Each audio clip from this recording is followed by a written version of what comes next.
So my name is Subhan Akbar. I'm in A2 currently and I'm a student. I'm studying all sciences. How often do you witness poverty and inequality in your region? So given the fact that I live in Pakistan and South Asia, which is one of the poorest regions on earth and is one of the most highly populated regions as well, poverty is very much prevalent. So even on the streets or even in urban centers like Lahore, you see a lot of poverty around you.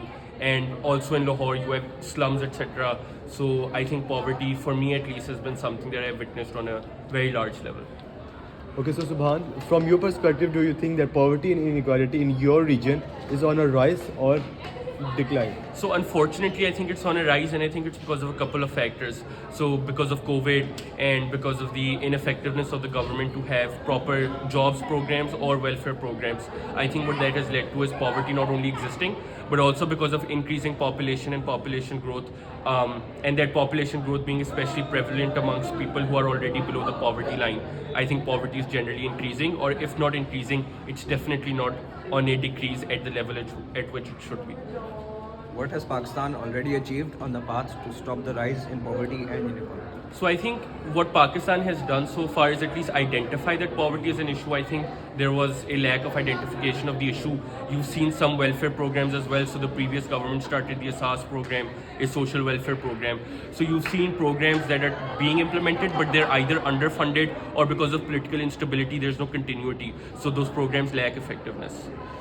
Okay, so what kind of changes regarding poverty and inequality would you like to see implemented in Pakistan? So I'm very clear about this. I oppose social welfare programs. So I don't think you should give handouts to people or give them money. I think that creates a disincentive to work. I think the best way to combat poverty is to do what China did, for instance. Create more employment, create more jobs, create an incentive for foreign companies to come in and invest into your country, and also provide labor training to the poor people. Rather than giving them handouts and money to sit at home, try and employ them and make them work. I think that is the most effective strategy. It has worked in other regions as well.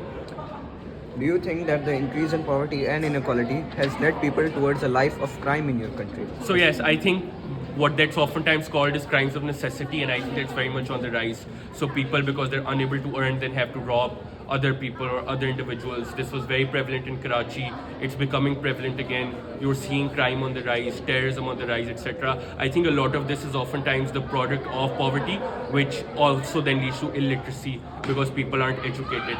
So I think definitely that leads to crimes like these rising. Okay, so do you think that Pakistan is among those countries who have the worst record for helping their poor? So certainly, I think the social welfare net, it's very weak. It's almost non-existent. There aren't any strong policies or consensus across the political aisle to decide which policies to implement on a continual level. So I definitely think that Pakistan has not done as well as maybe compared to its other countries. So for instance, India or Bangladesh, which had independence around Pakistan's time or afterwards, have still done better than Pakistan. I think that's also linked to a large part to political instability and a lack of continuity in policies.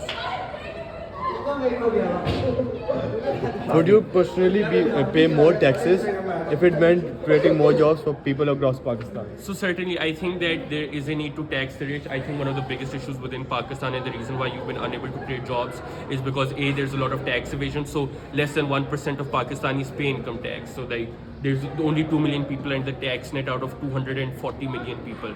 That's, I think, quite frankly, very surprising and shocking. So I think definitely there's a need for, obviously I can't pay taxes right now, I'm a student, but people who are richer, or for instance my parents who already filed for taxes, I think more people, especially who are on the richer end of the spectrum, need to contribute more. But I think apart from taxes, government also needs to create more effective policies that are also then continued. I think that's the key. Thank you very much. Okay, thank you so much. Thank you.